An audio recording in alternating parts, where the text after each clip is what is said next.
Hi hello నమస్తే welcome to our channel. నేను హిమ. జైల్లో ఉన్న భర్తను బెయిల్పై తెచ్చి మరీ చంపేసిన భార్య. అసలు ఇలాంటి న్యూస్లు వింటుంటే చూస్తుంటే అసలు అర్థం కావట్లేదు సమాజం ఎటుపోతుంది అనేది. సో ఈ అంశం మీద మనతో చర్చించడానికి ప్రముఖ సీనియర్ జర్నలిస్ట్ జగదేవ్ గారు నాతో పాటు ఉన్నారు. సార్తో మాట్లాడదాం. నమస్తే సార్. నమస్తే అమ్మా.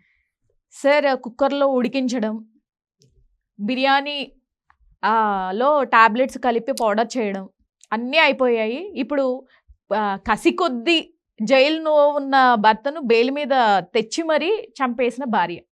సో అసలు ఎలా తీసుకోవాలి దీన్ని?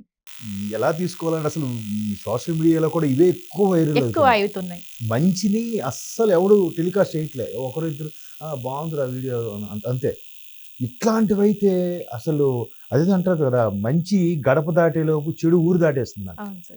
సో అట్లాగా మేబీ ఆ అమ్మాయి కారణాలు ఏవైనా సరే కొన్ని అక్కడే ఉన్నాడు కదా, బెయిల్ మీద ఎందుకు అలా ఉండి అక్కడ మగ్గి చావచ్చు కదా, లేదా ఇంకో కేసు వేసో లేదా ఇంకేదో చేసి ఇంకేదో చేయొచ్చు కదా. అలా కాకుండా అంటే ఎంత కసి ఉందో అంటే సేమ్ నాకేం గుర్తొస్తుందంటే రంగస్థలం సినిమా గుర్తొస్తుంది. రంగస్థలం సినిమా ఏదైతే తన అన్నయ్యని చంపాడని ప్రకాష్ రాజు గారు తెలుగు మినిస్టర్ ఎవడైతే మినిస్టర్ క్యారెక్టర్ చంపాలని వెళ్తాడో ఆయన యాక్సిడెంట్ అయి పడిపోతే ఆయనకి అన్ని సపర్యలు చేసి ఆఖరికి బెడ్ మీద పడిపోతే ఆ మలమూత్రాలను తీసిపెట్టి షేవింగ్ చేసి అన్నీ చేసి 100% ఆరోగ్యంగా ఉన్నాడు అంటే అప్పుడు చంపుతాడు. ఏదో చట్టాల్లో కూడా ఉన్నాయంట కదా, ఒక వ్యక్తికి ఉరి తీస్తే సంపూర్ణ ఆరోగ్యవంతుడిగా ఉంటేనే ఉరి తీస్తారంట. వాడికి ఇంకే చిన్న డిసీజ్ ఉన్నా లేదంటే ఏదైనా జ్వరము అలాంటివి వచ్చినా కూడా ఉరి తీరంట. సో అట్లాగా అంత బాగా యోగక్షేమాలు తెలుసుకొని బెయిల్ తనే బెయిల్ ఇచ్చి విడిపించి అంటే ఒక దాన్ని ఏమనాలి, మానసిక రోగులు వీళ్ళందరూ కూడా, ఇలా చంపే వాళ్ళందరూ కూడా పైశాచిక ఆనందం. అంటే వాడి పాపం ఆడిపోయాడు సరే, వాడికి విడాకులు ఇచ్చడమో లేకపోతే వాడితో దూరంగా వెళ్ళిపోవడమో తెగదెంపులు చేసేసుకోవడం అయిపోవచ్చుగా. లేదు, వాడిని బెయిల్ మీద అంటే ఎంత ప్రేమగా నటించి అంటే అనుమానం రాకూడదని చంపుతారా, లేదు వీడు మా ఆవిడకి నా మీద అంత ప్రేమ అని బాగా ఆ ప్రేమ పెంచుకున్నాక చంపితే ఇంకా కసి బాగుంటుందని ఉద్దేశమో నాకు అర్థం అవ్వట్లేదు. కానీ రకరకాలమ్మా వింతలు వింటున్నాం అసలు. అంటే నేనేమంటానంటే ఇలాంటివి టెలికాస్ట్ చేయకపోవడం మంచిదని అంటాను నా ఉద్దేశం.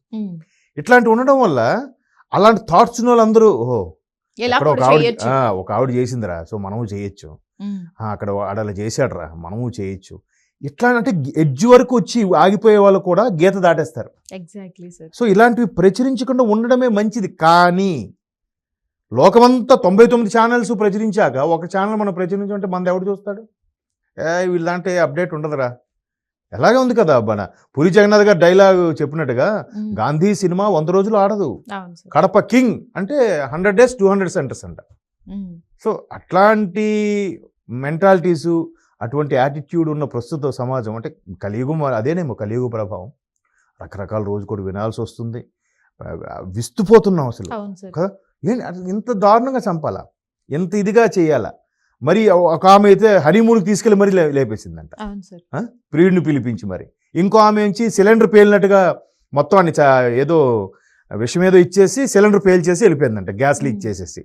రకరకాలుగా అంటే మెయిన్గా మనం చూస్తే ఎక్కువగా భార్యలు అంటే రీసెంట్ గా మనం 1 by 1 స్టెప్ బై స్టెప్ చూస్తే భార్యలు ఎక్కువగా భర్తల్ని బయటకు తీసుకురావడం, లేకపోతే బిర్యానీ పెట్టడం, లేకపోతే తోసేయడం, ఇట్లాంటివి ఎక్కువ ఘటనలు చూసాం మనం.